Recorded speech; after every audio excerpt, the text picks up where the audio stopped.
मैं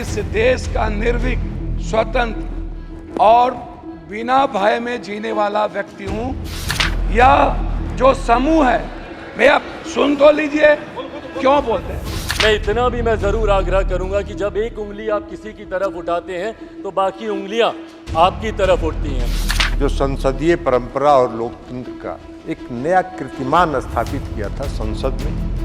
सर, मैं सदन में पहली बार चुन करके आया हूं और जब 17वीं लोकसभा के आप अध्यक्ष थे महोदय, तो मैं आपको टीवी पर दिखता था। नमस्कार, मेरा नाम आलोक है। आप लाइव टीवी देख रहे हैं। बिहार के सभी सांसदों ने अब शपथ ले ली है और 18वीं लोकसभा के स्पीकर के रूप में ओम बिरला का चयन भी हो चुका है। तस्वीरें कुछ आपको दिखाएंगे। आज ओम बिरला का जब चयन हुआ, इलेक्टेड हुए ओम बिरला, फिर से लोकसभा के वो अध्यक्ष हो गए। 18वीं लोकसभा के अध्यक्ष बने ओम बिरला। और उसके बाद बिहार के सभी पार्टियों के जो नेता हैं, प्रमुख नेता हैं, जो संसदीय दल के नेता हैं, उन सभी ने अपने पहले भाषण में क्या कहा है वो हम आपको इस वीडियो में सुनवाने जा रहे हैं। ललन सिंह जो कि जेडीयू के बड़े नेता हैं, हालांकि जेडीयू संसदीय दल के नेता के रूप में दिलकेश्वर कामत का चयन किया गया है। ललन सिंह केंद्रीय मंत्री हो चुके हैं और ललन सिंह के पास विभाग हैं, कई सारे विभाग हैं। उन्होंने लोकसभा अध्यक्ष का आभार प्रकट किया। उस वक्त प्रधानमंत्री नरेंद्र मोदी भी सदन में मौजूद थे। सदन की कार्रवाई के दौरान ललन सिंह ने क्या कहा है, चिराग पासवान ने क्या कहा है, पप्पू यादव ने क्या कहा है, आरजेडी के संसदीय दल के नेता अभय कुशवाहा ने क्या कहा है, वो हम आपको इस वीडियो में सुनवाने जा रहे हैं, दिखाने जा रहे हैं। सदन की कार्रवाई के दौरान क्या कुछ नेताओं ने अपने पहले भाषण में कहा। श्री राजीव रंजन सिंह जी। अध्यक्ष महोदय, 18वीं लोकसभा के अध्यक्ष के रूप में निर्वाचित होने के लिए मैं आपको हृदय से बधाई देता हूं। और 17वीं लोकसभा के अध्यक्ष के रूप में भी हम लोगों ने आपकी कार्यशैली देखी। आपने 17वीं लोकसभा में जो संसदीय परंपरा और लोकतंत्र का एक नया कीर्तिमान स्थापित किया था संसद में। आपने उच्च लोकतांत्रिक परंपराओं को स्थापित किया था 17वीं लोकसभा के दौरान। नए सदस्य जो चुन के आए थे, जो पहली बार संसद के सदस्य बने थे, उनको आपने अवसर दिया मध्यरात्रि तक भी सदन चला के आपने उनको अवसर दिया और उनमें कौशल विकसित किया ताकि वो संसद के कार्यवाही में एक कुशल सांसद के रूप में भाग ले सके। यह कीर्तिमान आपने स्थापित किया। आपने संसद में कई दिनों तक शून्यकाल में सिर्फ महिला सदस्यों को ही अवसर दिया कि वो अपनी बात रख सके। यह अपने आप में एक कीर्तिमान है। तो इसलिए अध्यक्ष महोदय, आपने 17वीं लोकसभा में एक कीर्तिमान स्थापित किया और इसलिए हम समझते हैं कि आप दोबारा अध्यक्ष बने हैं और 18वीं लोकसभा में भी आप उस कीर्तिमान को और ऊंचाइयों तक ले जाएंगे। इसी आशा और विश्वास के साथ मैं पुनः आपको बधाई देते हुए अपनी बात समाप्त करता हूं। ओके, राजेश रंजन जी। अध्यक्ष जी, हृदय से ओके, माननीय सदस्य, नहीं आपका कोई रिपोर्ट नहीं जा रहा। अध्यक्ष जी, राजेश रंजन जी, आप बोलना चाहते हैं? बोलिए। अध्यक्ष जी, हृदय की गहराइयों से बालाशोरी जी, प्लीज। अध्यक्ष जी, हृदय की गहराइयों से न्यायाधीश के सर्वोत्तम और सर्वश्रेष्ठ कुर्सी पे आपने जो गौरवपूर्ण और गरिमामयी जो आप आज पुनः दोबारा हम सबके गार्जियन के रूप में देश की स्वाभिमान, सम्मान और अभिमान की, संविधान की स्वतंत्रता को बढ़ाए रखने के लिए जो आप हम सब के बीच दोबारा स्पीकर के रूप में आए हैं, हृदय की गहराइयों से मैं आपको बधाई देता हूं। मैं सिर्फ एक ही लाइन में कहूँगा, मैं स्वतंत्र आवाज़ हूँ इस देश के करोड़ों विचार के उस संरक्षण वाले हर समाज, वर्ग और समूह व्यवस्था का।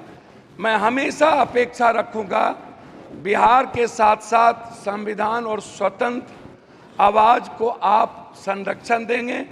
वैसे मैं सिर्फ एक लाइन कहूंगा कि मैं इस देश का निर्भीक, स्वतंत्र और बिना भय में जीने वाला व्यक्ति हूं और मजबूत नेतृत्व के साथ यह जो समूह है, भैया सुन तो लीजिए, क्यों बोलते हैं, मजबूत नेता के रूप में स्वतंत्र, निष्पक्ष और सच्चाई के रास्ते पर इंडिया गठबंधन के विपक्ष के मजबूत नेता आदरणीय राहुल गांधी जी और सभी एनडीए घटक के नेताओं के भीतर इस देश के विपक्ष की आवाज सिर्फ उसकी लोकतांत्रिक मूल्यों की रक्षा के लिए है। आप नैतिकता के मूल्यों के सर्वश्रेष्ठ कुर्सी पर विराजमान हैं। हमें उम्मीद है कि नैतिकता का मूल्यों का ह्रास नहीं होगा और आप सर्वश्रेष्ठ इस देश की संविधान की रक्षा करेंगे और हम सबको भी आप संरक्षण देंगे। बहुत बहुत धन्यवाद। नमस्कार। Shri Chirag Paswan. Thank you so much speaker sir. Sir, सबसे पहले I would want to take this opportunity to congratulate you on behalf of my party, Lok Janshakti party Ramvilas. Sir, हम लोगों को बहुत खुशी है आपको पुनः इस चेयर पर देखकर। 18वीं लोकसभा में जिस तरीके से पुनः आपको ये जिम्मेदारी मिली है, हम सबका सर 17वीं लोकसभा का एक अपना अनुभव है। उस वक्त जिस तरीके से आपने महिलाओं को और युवाओं को, ऐसे सांसद जो पहली बार चुनकर आए, सर उनको आपने प्रोत्साहित करने का काम किया, सामने से आपने उनको मौका देने का काम किया। सर, इस बार मेरी पार्टी में भी महिलाओं और युवाओं की तादाद है। उम्मीद मैं यही रखूंगा कि उनको भी आप उसी तरीके से मौका देंगे। मेरे नेता, मेरे पिता आदरणीय रामविलास पासवान जी के विचारों को लेकर हमारी पार्टी आगे बढ़ने का काम कर रही है। आपने पिछले 5 साल में सर इन तमाम विचारों को इस सदन में रखने का मौका दिया और इस बात को सर कहने में मुझे कतई कोई संकोच नहीं है कि आपके द्वारा जो फैसले पिछले 5 सालों में लिए गए, उसने संविधान की मर्यादा को बढ़ाने का काम किया और लोकतंत्र को और मजबूती देने का काम किया। सर, हम लोग चुनाव बाहर लड़कर आ गए हैं। मैं तमाम साथियों से यही आग्रह करूंगा कि जहां चुनाव लड़ना था हम लोग लड़ चुके हैं। अब हम सब की जिम्मेदारी है कि अपने अपने क्षेत्र के मुद्दों को हम लोग यहाँ पर रखें और अपने देश को आगे लेकर जाने की जिम्मेदारी के साथ हम लोग यहाँ पर कार्य करने का प्रयास करें। सर, आज सिर्फ आपको बधाई देने के उद्देश्य से हम लोग खड़े हुए हैं, पर हाँ, कई बार जब विपक्ष के द्वारा कई बातें कही जाती हैं, मैं इतना भी मैं ज़रूर आग्रह करूंगा कि जब एक उंगली आप किसी की तरफ उठाते हैं तो बाकी उंगलियां आपकी तरफ उठती हैं। जब आप सत्ता पक्ष से किसी एक आचरण की उम्मीद रखते हैं तो वही उम्मीद हम लोग भी आपके राज्य में उसी आचरण की उम्मीद रखते हैं। कई राज्यों के ऐसे उदाहरण हैं, मैं नाम लेना नहीं चाहूँगा, पर जब आप स्पीकर के पद की बात करते हैं, आप डेप्यूटी स्पीकर के पद की बात करते हैं, तो कई राज्य ऐसे हैं जहां पे स्पीकर का पद और डेप्यूटी स्पीकर का पद भी आप ही के पास है, जहां पर सरकार एनडीए का कोई घटक दल नहीं चला रहा, विपक्ष के दल चलाने का काम कर रहे हैं। ऐसे में सर, इस उम्मीद के साथ कि अगले 5 साल आपका नेतृत्व, आपका मार्गदर्शन उतनी ही खूबसूरती से हम लोग को मिलता रहेगा जैसे पिछले 5 सालों में मिला। मैं एक बार फिर से अपनी पार्टी की तरफ से, लोक जनशक्ति पार्टी रामविलास की तरफ से आपका पुनः स्वागत करता हूं। पिछले 5 साल के लिए आपको बधाई देता हूं और अगले 5 साल के लिए आपको शुभकामनाएं देता हूं। धन्यवाद सर। श्री अभय कुमार सिन्हा। सर, सबसे पहले सर आपको प्रणाम और पूरे सदन को प्रणाम।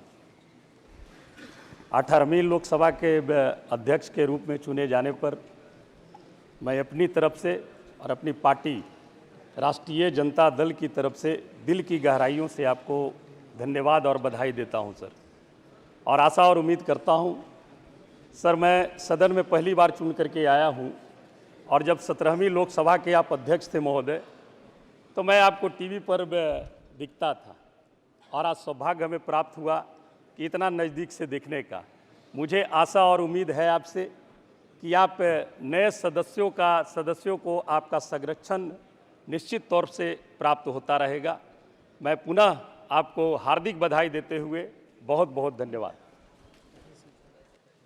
तो सभी पार्टियों के जो प्रमुख नेता हैं उन्होंने अपने पहले भाषण में क्या कहा आपने सुना है। सभी पार्टियों ने अपना समर्थन दिया है। राहुल गांधी ने तो आज प्रधानमंत्री नरेंद्र मोदी से हाथ तक मिलाया और यही लोकतंत्र की खूबसूरती है। सत्ता पक्ष और विपक्ष जब मिलकर काम करते हैं, विपक्ष का काम है जो ज्वलंत मुद्दे हैं उसे सरकार के सामने लाकर रखना ताकि उससे उस पर काम हो सके, उससे जनता की भलाई हो सके। लोकसभा में भी विपक्ष के नेता राहुल गांधी बन चुके हैं, उन्हें मान्यता मिल चुकी है, संवैधानिक पद पर आ चुके हैं राहुल गांधी। और इस बार विपक्ष मजबूत है, विपक्ष दमदार है। अखिलेश यादव हों, सभी ने आभार प्रकट किया है लोकसभा के अध्यक्ष ओम बिरला के प्रति। बिहार के नेताओं ने क्या कुछ कहा है हमने आपको सुनवाया है। हमारे चैनल को सब्सक्राइब कर लें, साथ साथ फेसबुक पेज भी लाइक करें। धन्यवाद।